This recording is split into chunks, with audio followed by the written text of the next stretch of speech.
fiction, science fiction, horror, fantasy, crime, LGBT, thriller. You have now entered the House of Mystery with your hosts, Eric Shapiro, David North Martino, John Copenhaver, and Al Warren. Heard on KCAA 106.5 FM Los Angeles, 102.3 FM Riverside, and 105.0 AM Palm Springs. Today we are joined by an author. He's written several books. All sorts of variety, and we'll talk to him about that. So thank you for taking the time, Joe Cosentino. Oh, hi. I'm happy to be here. Oh, we're glad you're here. Joe, so where did writing start for you? Well, it all started with insomnia, believe it or not. I was, as a little kid, I had terrible insomnia, and the only thing that actually put me to sleep was reading cozy mysteries, believe it or not. There was something about solving the puzzles and the eccentric characters and the cozy, beautiful locations and the humor and the endings where everything was resolved and everything was okay that just put me to sleep and made me feel better. I guess the murders didn't bother me. The people were getting murdered. So it didn't keep you up. You know, that's no. Talk murder and I go to sleep. Right. It put me to sleep, and then I majored in theater, and I was an actor, which isn't writing, but it's storytelling, and I really enjoyed being an actor, and I did movies, TV, theater with people like Nathan Lane and Rosie O'Donnell, Bruce Willis, various people. And then, like a lot of actors, you know, you're working as an actor, and all of a sudden the acting work kind of dries up, and you have all these creative juices, and so I started reading books like crazy, mysteries, of course, because that's what I've always loved, and I just started reading books, and one day I thought to myself, there's a kind of book that I really like that I'm not really seeing out there. And I just couldn't find it anywhere. And I read an article by someone, and I don't even remember who it is, who said, if you can't find the book that you want to read, write it. And that stuck in my head, and that's what I did. I started writing the kind of books that I really like to read. And at the same time, I was also getting 2 master's degrees and becoming a college theater professor, so that was going on too. And then someone else, I'm sure many people, were quoted to say, write what you know about. Yeah. So I created 2 mystery series. One are the Jana Lane mysteries, about an actress who solves murder mysteries, and I used my film, TV, and theater experiences for the Jana Lane mysteries. And there's 5 of those, and they're published by the Wild Rose Press. And then I have written 11 Nicky and Noah mysteries. 2 are coming out later this year, August 1st and September 1st, but 9 are out. And that's about 2 college theater professors who, because there's nothing more dramatic than the theater department at a college. Right. So I decided to use that as the basis of the Nicky and Noah mysteries. And unlike most mysteries that I've read, they're LGBT mysteries, but they're also very funny and very campy, and they have some serious moments, and I deal with serious social and political issues, but they're very, very funny. And that was what I was missing in the other books I was reading. And I love all kind of mysteries. Gay, straight, Gregory Ash is with us, love his mysteries. But Gregory would probably agree they're probably not can't be funny mysteries. Oh, I appreciate that. I was going to say, I've read some of the Nicky and Noah, but I haven't read the Jana ones. But I would say yours are very funny. And I was curious about how you chose that word campy. How do you feel like people have reacted to that? Because I think in the gay mystery genre, that is, I would say it's unique or at least very rare. Yeah, I totally agree. I haven't really read. I've read so many authors, John Michelson, you know, many, and I love all of you. I love all your work, and you put me to sleep at night, which is good. Boy, that's something to be known for. But everyone else is here. How's that for a backhanded compliment? Read the book and fell asleep. Yeah. But no, I think I think you're great. But I agree. I haven't really found kind of wild, funny. One reviewer I remember wrote when reviewed my book that this was that actually cured her husband. He was dying, and this is really a true story. Oh. And she still reviews all my books for a website. And she said that her husband was dying, and she read him one of the Nicky and Noel mysteries. He laughed so hard he got better. Oh, wow. I cured somebody. But I love that. Boy. That's got to be the biggest claim. I mean, that's amazing. You got to send that book to Donald Trump. Yes. Well, he would definitely not like my books because That's right. I think it might help. I'll tell you. Yeah. Well, but that's interesting because when we're talking campy and we're talking about funny and stuff, do you think this is the same reason that even in Hollywood, when they have a lot of films out, and you're talking about the Academy Awards, comedies get ignored a lot, even though they are still really good work, and there's still a lot of good parts to a comedy. Is it the same in books, do you think? Yes, and I'm really glad Gregory asked me to get upset when people say they're funny. Quite the opposite. I think it's the best thing to make people laugh. What could be better, particularly nowadays with what we're going through? What could possibly be better if somebody can... When I write these books, I'm laughing out loud. And if when people are reading them, they're involved in the mystery and the romance and the story, but yet they're laughing out loud every page, what could be a better compliment or a better gift to people? And if people think comedy is lower than drama, that's their issue. I've never thought that. And I say I'm an actor, I'm a college theater professor. I've always thought it's a gift to make people laugh. And so if that's what people are saying, great, the more the merrier. But there's one thing that is a little odd about the series. There's 5 murders in every book. Oh my God! Oh, is that all? Yeah, is that all? Now, keep in mind that except for a few of them, and a few of them, Nicky and Noah go away to other places. They go to Alaska in one, to Hawaii in another, to a castle in Scotland in another. But the other ones, most of them take place on the campus, and it's a beautiful Victorian-style, Edwardian-style campus, and most of them take place there. And they're always doing a show because they're the theater department, so they're doing a show. And there's always 5 murders. Students, faculty, various people around. They do a show in the second book, Drama Muscle, for the bodybuilding department, and they're doing various shows. And so what I tell my students and my faculty colleagues, if anybody ticks me off, I'm killing you in the next book, because I need to kill 5 people per book. And so I do get to have a lot of fun. If anybody bothers me, it's a great release to just, kill them in the next book. And you mentioned about Trump. Nicky and Noah are staunch Democrats. Oh, good. And, yeah. And they started, as is Jana in the Jana Mysteries.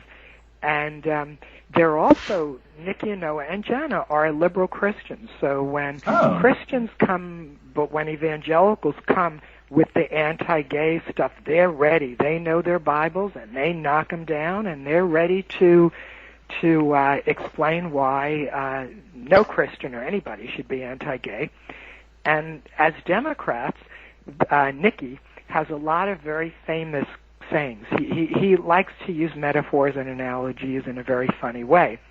So it would not be unusual for him to say something like, I feel happier today than a Republican legislator doing anti-environmental regulations, or giving a tax break to the top 1%, or, putting in anti-gay regulations, or appointing some anti-gay judges. He says things like that. So Trump would definitely not like my books. No, you should advertise them on Fox News and get them going, Right, exactly. J.D. Horn was on last week, and he said that he always killed off people he knew in his books, people he didn't like. So you were kind of touching off on that. So do you kind of pull your stories from people that are around you? Mm-hmm. Oh, all the time. And I'll change their names, of course. And actually, I do. I'm not going to tell you which book or which character, but there is a character, very clearly Donald Trump, in one of my books, one of the Nicky and Noel mysteries. But I might change a name, of course, to the names, but I might change the description, or even sometimes the gender or the race. I have every kind of race and gender orientation in my books, and gender identity. So I might change that, but what else are you going to write about but what you know about? So I write about things that go on in my life and people I've met and that I've known. And there's even, I mentioned I worked with some celebrities in the past, so I've used some characters based on them, and I might change the... Speaking of celebrities, by the way, I got off the phone with my 95-year-old mother just before, and she reminded me, Grega liked this, she reminded me that years and years ago, she saw me do a play with Nathan Lane. And she said, he and his husband just put out a children's book. And she said, you should write a children's book. I said, Mom, I wrote 30 books. Can you just give me a little, none of them are children's books, but can you give me a little credit for that? She said, yeah. But I think Nathan Lane, his husband, probably made more money on that one children's book than you made on your 30. Oh, you see what's going to happen in the next book. Someone's fallen and they can't get up. Oh. Actually, yeah. Nicky's parents. Nicky has Italian parents, and they're based on my parents, and they're very funny, and they say a lot of really witty things. So they're in my books too. Yep. Oh, great. Oh. Now, Nicky and Noah. So they're in. You said you have 11. 9 are out. How do you develop these two characters throughout all of these books? Like where does that come from? This is really fascinating for me because I write true crime, so everything I'm not creating people's lives and what they go through. I'm just sort of, it's like reporting on what they've done. So you actually create it. Yeah, each book is a separate mystery. I personally don't like when by the end of a book you're just left to the next book. but I like to end each one. So each one is a separate mystery. However, it is almost like a soap opera in a way as you go through the 11 books. Nicky and Noah in the first book, Drama Queen, just meet and fall for each other. And then the next one, they get engaged. The next one, they get married. They adopt a kid. So they almost lose the son. There's a lot of drama, too, as they go through. There's problems in the relationship or various things going on. But as you go through the books, you get their personal story as a continuing story that goes from book to book to book. So if you're going to read the Nicky and Noah mysteries and the Jana Lane mysteries, too, same thing with her life. She's married, and she's got kids, and she has a very funny gay agent, and she's doing plays and movies and different things and solving these mysteries. But her private life, she has a health scare at one point, and her private life, the 5 books, though each of those 5 books is a separate mystery, you get her private life throughout the 5 books, and it's same in the Nicky and Noel mysteries. You get their whole lives. It's almost makes sense to read them in order, because then you'll get their lives in order and what happens in their lives. And it's, I think even just those stories are good stories. I always liked to watch soap operas as a kid, and I think some of that has penetrated into the books as well. So every book, does it end happy? Yes, every book. Well, the one thing that you can be sure of, Nicky and Noah never cheat. They're mad about each other. They are just madly in love with each other, and they're a great team, and they're never going to have their marriage will never be in jeopardy. But everything else around them is in jeopardy. But by the end of each book, there's a happy ending and everything resolved. Like Agatha Christie novels, I don't know if you notice, when I've read each one probably about 5 times. At the end of an Agatha Christie, not only do you find out who did it, you find out secrets about all the other characters, and there's always a love couple.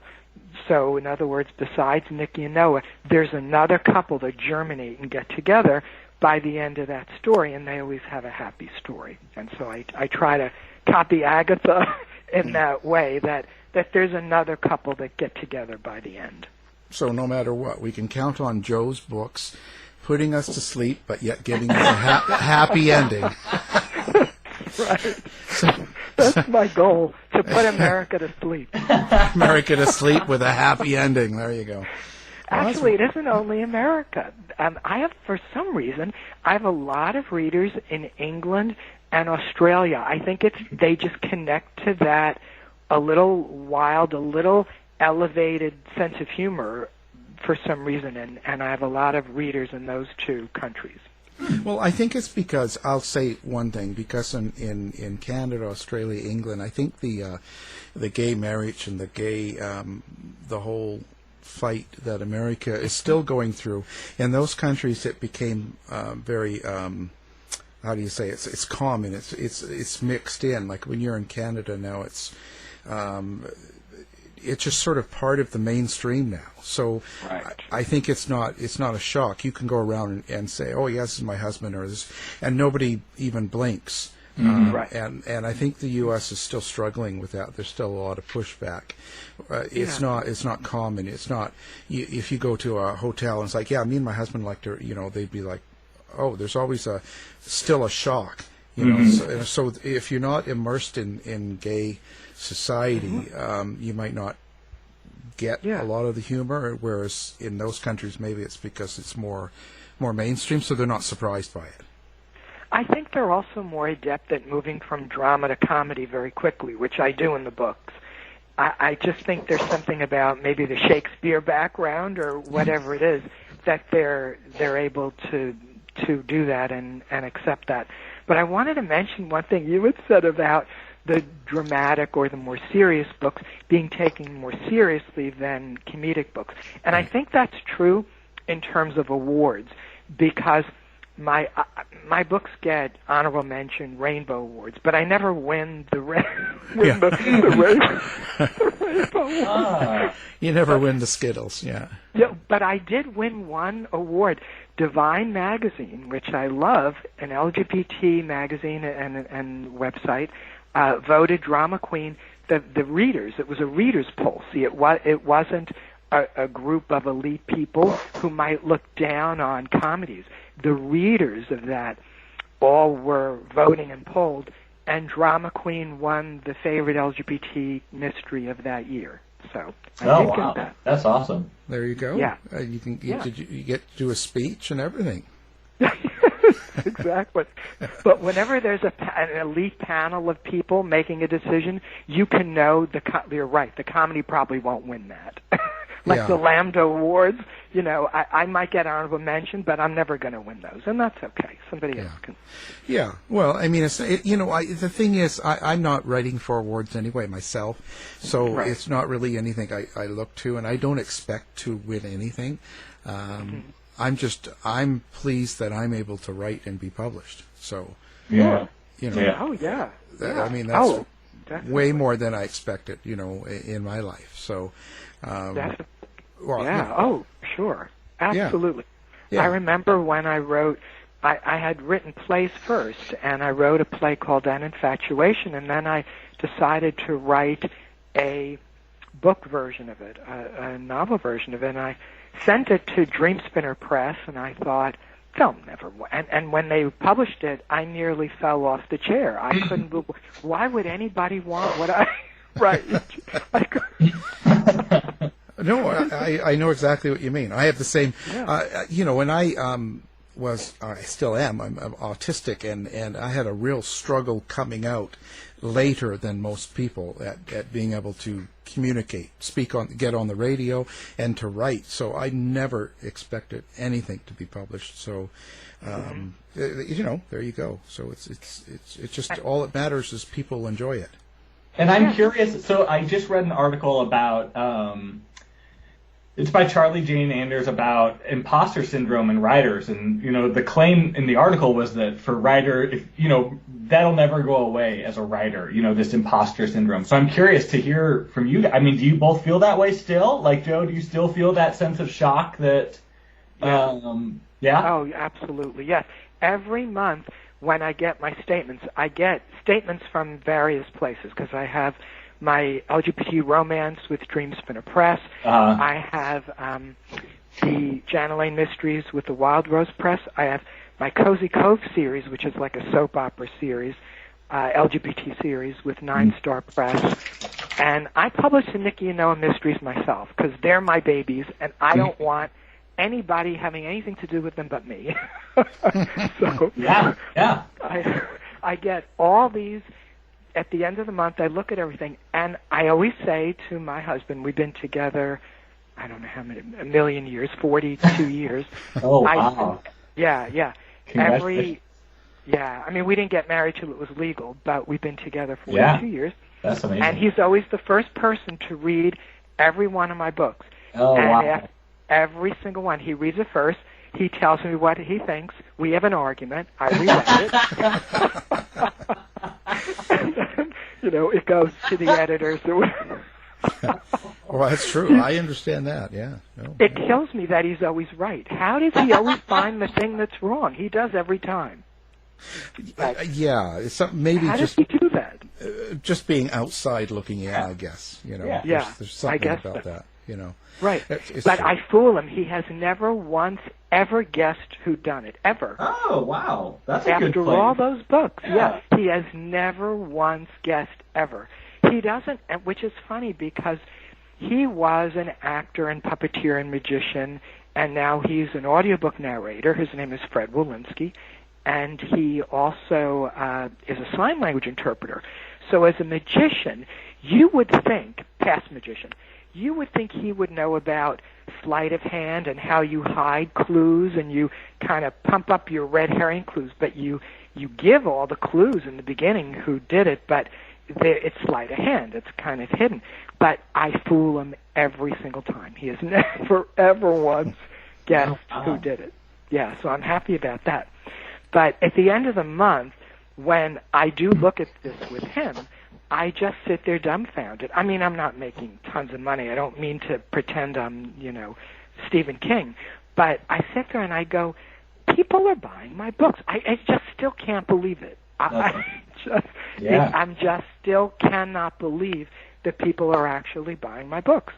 And the other thing that astounds me, to answer your question too, is when Gregory Ash or John Michelson, people I mentioned, and various other people, contact me and say to me, I read your book and I like it. I just am flabbergasted. I'm just, you mean another writer that I like, a writer that I read and I like and I admire, is actually contacting me and saying, I read your book.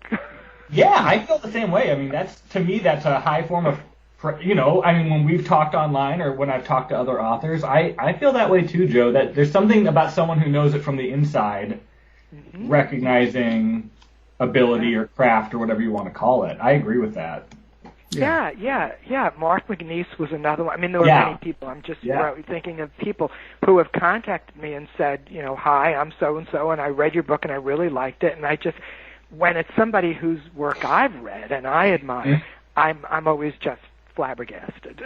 Oh, Yeah, cool. yeah, it's probably the most shocking thing, but it's also the probably the thing that makes you feel best. Probably is another writer saying something.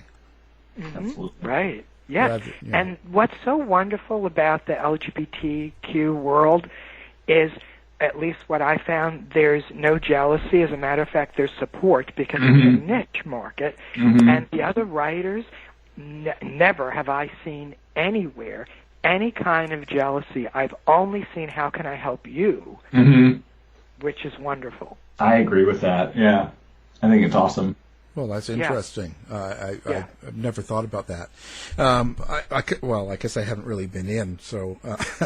Well, I mean, I would say I agree with you, Joe. I think part of it is that we are this niche community to a certain extent, and we're, you don't want to step on toes. But I think there's also maybe it's because we're a small enough community to see it more easily. But I mean, the people that are buying our books, no matter how fast I write, are going to read more books than I can ever write. You know what I mean? And there's no need to be jealous because they're going to read my book in 6 hours, and it's going to take me 6 months to write the next one. Right. So, and I love that about you. I love your Facebook posts when you say, "I just discovered this new writer," and you give a little. Else. Everyone will say, "Oh, I read it already." Yeah, I always think, are they paying you? Yeah, there you go. I got my check. Or do you have a lot of lovers all over the world and you're just promoting their book? Yeah, I've got my Fiancé episode coming out pretty soon, so you can. Yeah, you always do that, which is really generous. I try to do it too, if I can. You do. I just think it's very generous to say, I just found this new author, you should try them. How great is that? And it's all karma. It comes back. I think so. Yeah, it's a good thing. I'm sorry. I like that. Can I mention one other thing about awards, though, since you brought up awards? Yeah. I do. You said about awards you don't write for awards. I don't write for awards either, but I want desperately because they're so theatrical, obviously, my novels, I desperately want them to be made into TV series and movies. Ooh. And in each one, I've written a part for myself. Yeah. In the Nicky and Noel Mysteries, I'm Martin, the department chair. I'm Jana's agent in the Jana Lane Mysteries, Simon. So in each one, I write, part for myself. And I want to win an Academy Award, and then I want to say all the political things that I want. Just give like a scathing political speech and be the talk of the whole country. How could he have said all those things? That's my goal. I want to be like the Jane Fonda of today. Yeah. Burning your bra on stage. Right, that's right. That's my goal.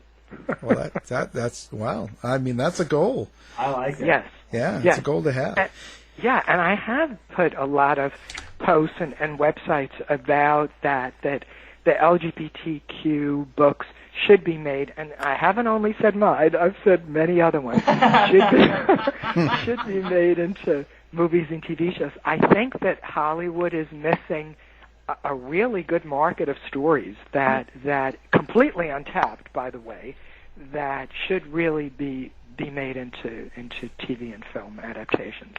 Would you think that's part of a mainstream problem?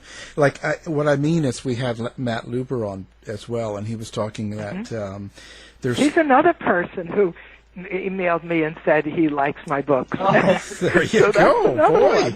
So, Yeah, he's a smart fellow, and he was talking, but he was talking about how it's still a problem or an issue for mainstream publishers to take on these types of gay books, like with gay characters in it and stuff, where it's focused on the gay community. So he said it's still a big issue for that. Do you believe that too? Is that how you feel? I totally do. I mean, Dreamspinner Press is the biggest LGBT publisher, but they're still small and they're having problems. I mean, it's a niche market, so it's the biggest fish in the little pond. Is still not going to be like HarperCollins or any of the big publishers. And the reason the big publishers don't want these books is because they think they're only for LGBTQ people. But that's not true. 80% of my readers are straight women. And this is all across the board. LGBTQ novels are read primarily by heterosexual women. Of course, gay men read them too, but there's absolutely no reason why these books couldn't be taken over by a mainstream publisher. They couldn't make TV and film versions, and I don't mean these little cheap indie films. Nothing wrong with them, but they'll make these as little indie films for niche markets. But I think if they had the courage to put them out there in the malls with the big studios, that if it's a good story, it's a good story, and everybody would like it. It's like with African Americans in the beginning. Oh, they were afraid to put stories out about them. Well, now white people run to the movie theaters to see a story with African American leads. If it's a good story, it's a good story. It doesn't matter who or what the characters are, as long as they're good stories. Yeah. Well, and one thing that is interesting about the way, I guess, especially gay. I mean, and I'm thinking of this in terms of your books, Joe. Like, when I look at books by major publishers with gay men as the protagonists, they kind of tend to fall in two categories, and they are very rare. I mean, I agree with that. The first problem is that they're just very rare, although we are seeing more of them. But the next issue would be, I think, that they're either kind of displaced in some way, so it's either historical fiction or it's fantasy or it's science fiction, right? Like they're occurring in other worlds that aren't our own, or they are just exclusively butch. You know, like there are very few. Right. I actually can't think of a single mainstream book with a gay man as the lead who is whatever we want to say, campy or femme or just not straight acting. I don't know what the best term is, but you know, I see that as kind of maybe a subversive issue in the publication. Yeah, it's generally about people who haven't come out yet. Right. Or it could be about people who are bisexual or quote unquote struggling with their homosexuality. Right. Or it's about the first relationship, somebody realizing they're gay and what does it mean and coming to terms with it and having the first relationship. We're so far past that in our books. It's not about people being gay, and we're just telling great stories where the leads happen to be gay and they happen to have full lives. Right. I think that's right. Yeah. It's interesting. They're already well into their lives and living their lives, and in my case, or your case, solving mysteries. Right, good mysteries. Right. Well, and as you talked about with your books, that having families and having continuing relationships, right? That they're not. It isn't about experimentation or about one-night stands or any of the kind of stereotypes that do circulate. Exactly right. Yeah, that's exactly right. I just started. I'll give you a little news that nobody knows yet. The news is that I've started a brand new LGBTQ-themed mystery series. Oh, cool.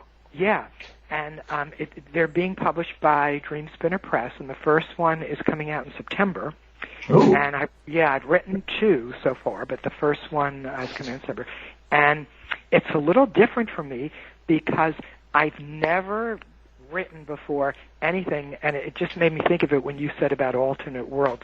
I've never written anything, any supernatural or anything other than my life and things contemporary things. But in this story, they're the player piano mysteries, and the concept is that this young gay male music teacher finds in his basement an old player piano, and he plays it, and out comes the ghost of the original owner from the 1920s. Oh, wow. Yeah, this very dapper, sexy guy, and so they solve mysteries. But what's different about it is it's a supernatural thing, which I've never written before. Uh-huh.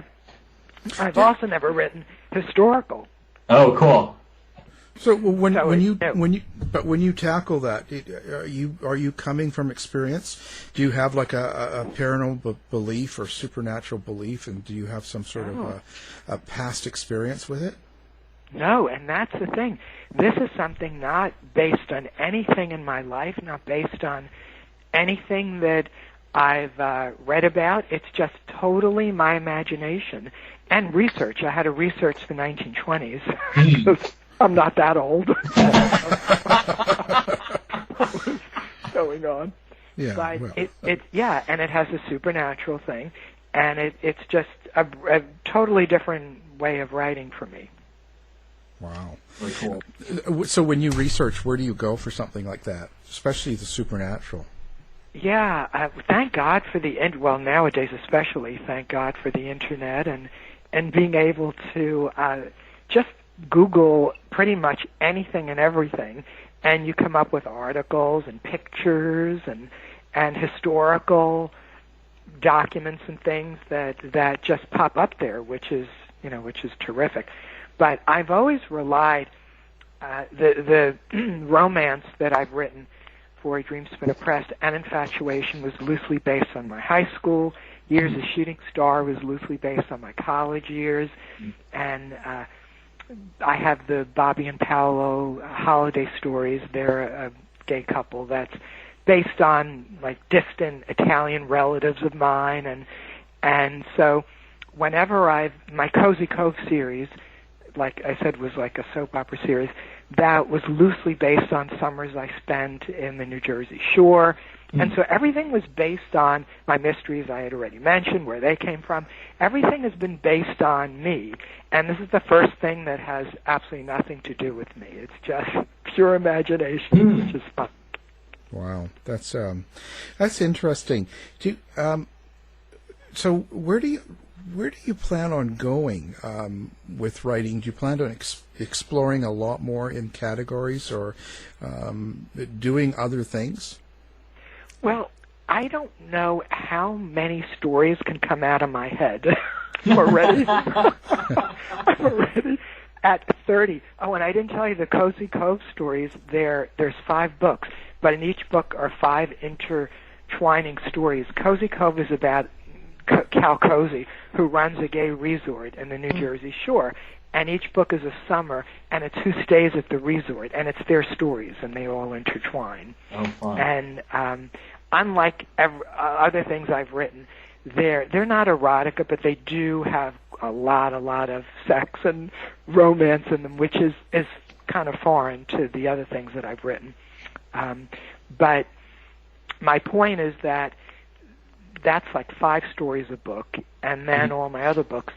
So I think that I'm fast approaching the point where I just am feeling like I may not have too many more stories left. So I think my next thing I'm going to do is write screenplays and teleplays of some of my books and try to get something happening.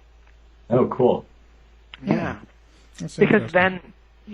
then I'm working with stories that I already created, and we'll see. I don't know what's going to happen, but I really think everyone who's read them said they're so theatrical, and the dialogue is there, and they really should be. So if anybody's listening to this right now, and you're a TV or film producer, give me a little head here. There you go. Yeah, go for it. And not only me. I say all the writers. Yeah, get everybody in there. Yeah. How many books do you write a year? Well, I've only been writing about 6 or 7 years. So, so I've been writing about 5 books a year. Wow. Yeah. Yeah, which is, that's a lot of that's a lot of books. Wow. It's not unusual I think fast and I write fast, and I'm a night owl. And so it isn't unusual for me to be all at the same time writing one book, editing another book, and publicizing another book. I generally have 3 at the same time.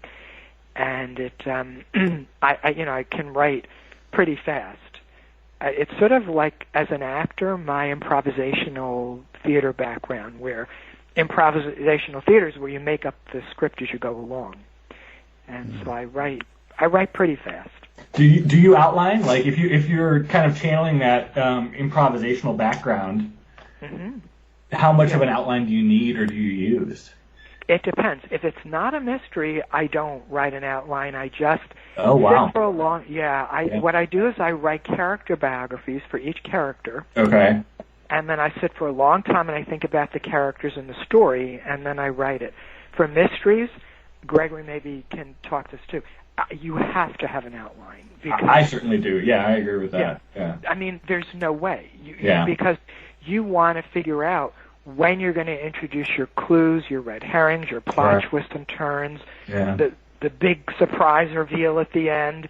All that has to be mapped out. Otherwise, you get a terrible mystery, and I've read some terrible mysteries, where you get the sense that they just sort of wing it, and then they just pick at the end somebody who did it, and there's no justification or reason why that person did it.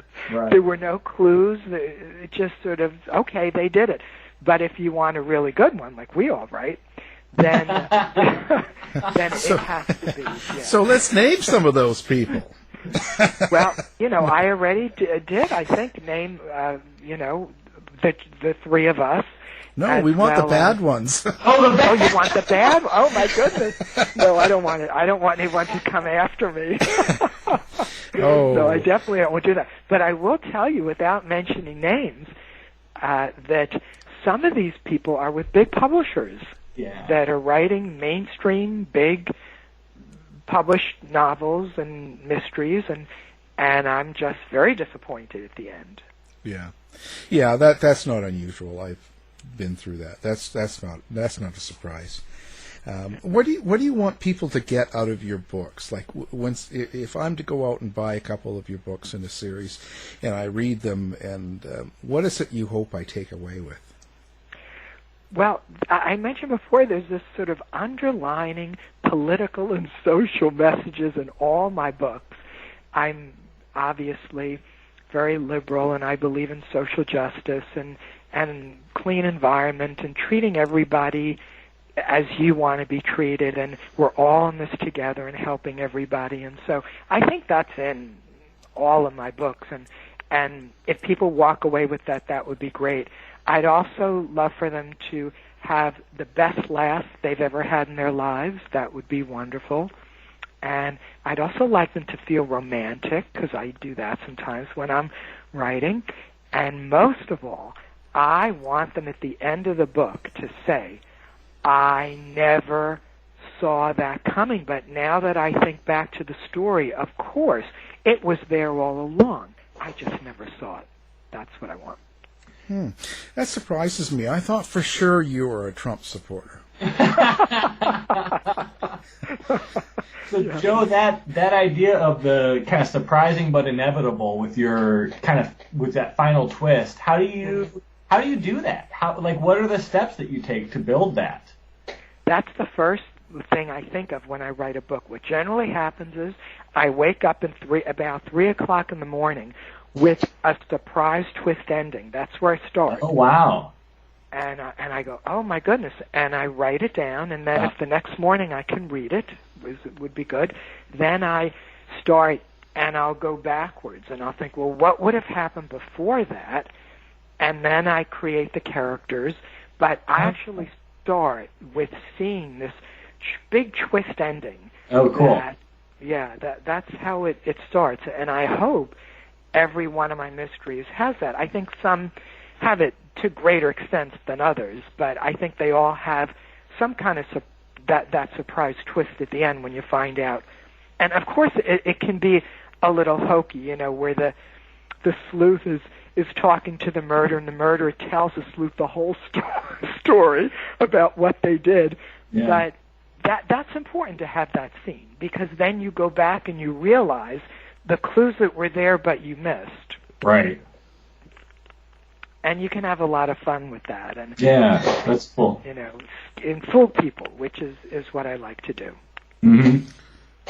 So what kind of influences do you have in your life on your writing? Like, what do you find effects?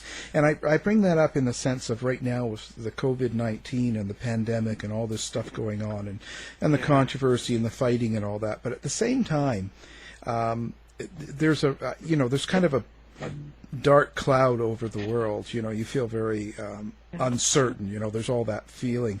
Right. Does that seep into your writing? Oh, I mean, when I hate to say the words when Trump won the election, because I believe Putin won the election for Trump. But when that whole thing happened, the first thing I did was write Drama Detective, which I believe is the funniest. I think they're all funny, but I think that's the funniest of the Nicky and Noel mysteries. It's where Nicky and Noel would do a musical version of Sherlock Holmes play, and I think it's probably the funniest one. And just because I needed a good laugh, and I just wanted to laugh and just make the world go away. And because before that election, many of us were on Facebook telling people, this is a corrupt crime family. We know in New York, I'm in New York, we know this crime family. They have so many lawsuits against them. And if you put them in charge of this country and you put them together with a party that is only interested, the Republican Party, pretty much, this is my opinion, is only interested in the top 1% in destroying the environment, destroying minorities, destroying the country just for their own greed of that top 1%, and they don't care about workers, they don't care about children, they don't care about the aged, they don't care about anybody, but their wealth. You put that crime family with that party, this country is finished. And we were right. I mean, Trump ignored this epidemic. He got reports about it. He ignored this for 3 months. And every single person that died, and there were many because of that, are on his head because he ignored this. And that party ignored this. And, not only the health crisis, but then we have packing the federal courts with the worst judges, picking the worst people you could pick for the cabinet, criminals all over the place, letting criminals go, letting criminals get off, and basically making this country the laughingstock of the world, deregulating the environment, deregulating gun control. Basically, they have destroyed the United States of America, and I knew they would. And so what's going to happen now in November? Is Putin going to get involved again, or is Fox News, the Republicans' Fox News, going to get involved again? Are people going to again make this horrible mistake? And if they do, can we ever come back from it? I don't know. I really don't know if we can come back from another 4 years of this. And so what I say to everybody is, again, people can disagree with me, but what I say to everybody is, if you want to take back this country, you have to vote Democrat for every single solitary office. You cannot not vote. You cannot vote third party. It is a wasted vote. You have to vote Democrat because the Republicans are voting. And so you have to vote, and you have to vote Democrat. And we have to take back the country. You may not think every Democrat running is perfect. I don't either. But now we're literally at the point of losing our country. And if you care about it, that's what you have to do. Yeah, I think everybody in the world is feeling that. But that's sort of what I mean by a dark cloud or a stress going in around. And it must be hard to do a comedy at a time like that. It must be... You know what I mean? But that's when you need comedy. That's my point. Well, that's when you need it, for sure. But I find it very hard to get into that mood. I do on the show because that's sort of the best thing I've got. But I just think that it still stays underlying, behind it all. Well, as I said, there's also a lot of drama and pain in my books, I think, and serious things. But I think that writing the funny things just is my way of getting through. Everybody has their way to get through a disaster. Yeah. Some people might just haul up in the corner of a room and cry. Some people might pray. Some people might get out there and help people and raise funds and food drives. And my way is to just write funny things. It makes me feel better, and hopefully when people read them, they feel better too. And it's just comedy is my way of dealing with tragedy. Yeah. Well, that's pretty amazing, and we're glad you do that. Now, do you have a website or a place that people can come find out about you or maybe be in contact? Oh, sure. Please do. Yeah, it's my name, Joe Cosentino, Cosentino, .weebly.com. So it's joecosentino.weebly.com. And that's my website. I have an author page on Facebook. I'm on Twitter. My Twitter handle is Joe Cosen, Joecosen. And I'm on Goodreads. I love Goodreads.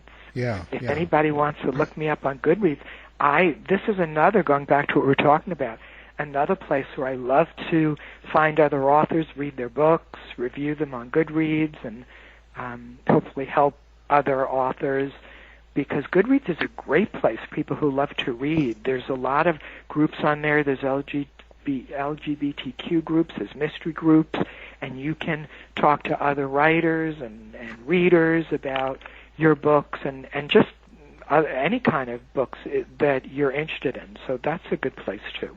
Yeah, I like them as well. Good place.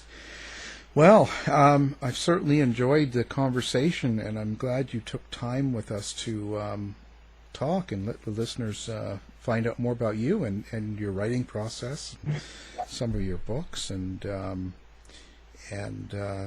your political views. I didn't know that I was going to do that. No, that's all right. No, I mean, because that's all part of it. Like our daily life, what's going on in our world and the big world. I think it has to affect the way we write, the way we do things, the way we put together stories, so it's a big part of the process. I think that's true, and I mentioned I'm a college theater professor, and my students always tell me I should have my own television show, Professor Joe Says, because I'm very opinionated about everything, not only politics, food, books, every theater, very opinionated about theater. It would not be unusual for me to just say I hate something or I love something or whatever, but I always start, as I did with my political rant with you, is by saying this is my opinion. Because I always feel that as long as somebody says that, it's their opinion, then at least you know that this is what's in somebody's head. It's not. I'm not a political analyst. This is just something that is in my head. So I think that as long as people do that, I think, why not? Share what you believe. Share what you think. Yeah, exchange your ideas. I think that's great. And so, do you wake your husband up when you get up at 3 a.m. with your ideas? Oh no, he would kill me. But he's an early riser, and the reason why I wouldn't wake him up late at night is he would get back at me and wake me up early in the morning. That would, I'm the department chair of my department. And one of the things I love about it, they keep electing me every 3 years. I've been now for 16 years. One of the things I love about it is I make the schedule. I make the teaching schedule. So I don't start teaching until 11 in the morning, which I love, because I'm not an early. I'm a theater person. We don't get up early. Right. I understand that. I was in the theater program for 1 year, and we shared the foyer with the music program in college, and I liked a guy, so I transferred to the music department. Oh, good. Oh, that's great. That's a story right there. It is. I ended up with my degree, and going to bed with him was just not worth it. So it all turned out for the good, I think. Yeah. But theater, I have to be there at night. Theater people have to do their, not right now, of course. Right. But which is why people should be reading like crazy right now, because the theaters are all closed. Yeah. But when they reopen, theater people have to be there at night. So you can't expect them, if they're getting home at midnight, to then be there for an 8 a.m. class. It just can't. It can't work that way. No, it doesn't work. No. Well, so that's the end of the show. And again, well, thank you. It's been amazing. Our guest has been Joe Cosentino. Thank you. Thank you so much. This was a lot of fun talking to both of you at the same time. I got a double hitter, so I lucked out. Yeah, we're big at three-ways.